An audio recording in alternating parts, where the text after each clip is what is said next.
नमस्कार, जय श्री राम। आपके अपने YouTube चैनल सत्य खोज पर स्वागत है। राम की सीरीज में आपका पुनः एक बार स्वागत है।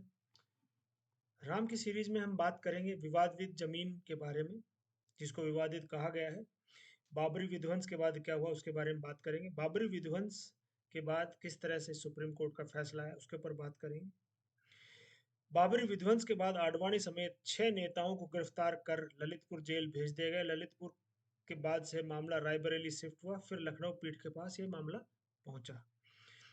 ध्वंस के बाद केंद्र के पास दो मुद्दे थे। पहला, कब जब तक हल न निकले उस परिसर में यथास्थिति बनाए रखा जाए। दूसरा, तय किया गया कि पहले कोई मंदिर था। 7 जनवरी 1993 को केंद्र ने विवादित स्थल और उससे लगी 67.7 एकड़ जमीन को अधिकृत कर लिया। उधर जनमत के दबाव और देश के हालात देखकर मस्जिद के पुनर्निर्माण के अपने फैसले ऐलान से नरसिंह राव, जो तत्कालीन प्रधानमंत्री थे, अपने फैसले से पीछे हट गए। 1998 में, क्योंकि उन्होंने पहले घोषणा की थी कि विवादित स्थल पर फिर से मस्जिद का निर्माण किया जाएगा, परंतु इतना दबाव था हिंदू समाज का।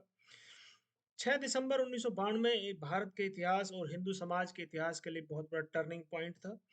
1998 में केंद्र में भाजपा की सरकार आई। ध्वंस के 33 आरोपियों को पुनर्विचार याचिका स्वीकार की गई और कालांतर में वे बरी किए गए। इसके बाद 2002 में अयोध्या में लौट रहे कारसेवकों की ट्रेन पर गोधरा में हमला हुआ, जिसमें 58 कारसेवकों को जिंदा जला दिया गया और इसमें भी कांग्रेस शामिल थी। इसलिए कांग्रेस के बारे में आपको जानना है तो विस्तार से जरूर पढ़ना पड़ेगा कि कांग्रेस किस तरह से हिंदू द्रोही रही है।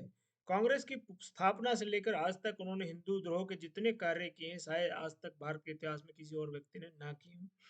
प्रतिक्रिया के इसमें 58 कार सेवकों को जिंदा जलने के बाद प्रतिक्रिया के रूप में गुजरात में दंगे फैले और करीब 1000 लोग मारे गए। उसमें 200 से 300 व्यक्ति पुलिस की गोली से भी मारे गए, उसमें ज्यादातर हिंदू थे। 2004 में केंद्र में कांग्रेस की सरकार आई। इससे पहले अयोध्या विवाद पर दायर की गई याचिकाओं पर 2003 में इलाहाबाद हाईकोर्ट ने विशेष बेंच से सुनवाई शुरू कर दी थी। सुनवाई इस बात पर की गई थी विवादित स्थल किसका अधिकार है। आखिर 2010 में इलाहाबाद हाईकोर्ट का फैसला आया और फैसले में कोर्ट ने कहा कि विवाद जमीन के 3 हिस्सों में बांट दिया जाए। हमारे कोर्ट भी कितने अद्भुत है। एक हिस्सा रामलला को दे दिया जाए, जिसका प्रतिनिधित्व हिंदू महासभा के पास था। दूसरा हिस्सा सुन्नी वक्फ सेंट्रल बोर्ड के को दे दिया जाए। तीसरा हिस्सा निर्मोही अखाड़े को दे दिया जाए। दिसंबर 2010 में इस फैसले के खिलाफ हिंदू महासभा और सुन्नी वक्फ बोर्ड सुप्रीम कोर्ट गए। कोर्ट में जमीन के बंटवारे पर रोक लगा दी और सुनवाई शुरू कर दी। 2014 में आम चुनाव में नरेंद्र मोदी के नेतृत्व भाजपा सरकार केंद्र सत्ता में आई। आखिरी बाबरी ध्वंस के 27 साल बाद 9 नवंबर 2019 को सुप्रीम कोर्ट ने अपना अंतिम फैसला सुनाया और यह फैसला चीफ जस्टिस रंजन गोगोई की अध्यक्षता वाली 5 जजों की विशेष पीठ ने सुनाया। फैसले में भारतीय पुरातत्व सर्वेक्षण की खोज का हवाला देते हुए कहा गया कि बाबरी ढांचा किसी खाली जमीन पर नहीं बनाया गया था। इसके नीचे भी एक ढांचा था जो इस्लामिक नहीं था। वक्फ बोर्ड और निर्मोही अखाड़े के दावे को खारिज करते हुए कोर्ट ने विवादित जमीन का पर रामलला विराजमान को हक बताया और उस स्थान पर मंदिर निर्माण के लिए अलग से ट्रस्ट बनाने का आदेश दिया। उसी दिन राम मंदिर की प्रक्रिया निर्माण की प्रक्रिया का मार्ग प्रशस्त हुआ।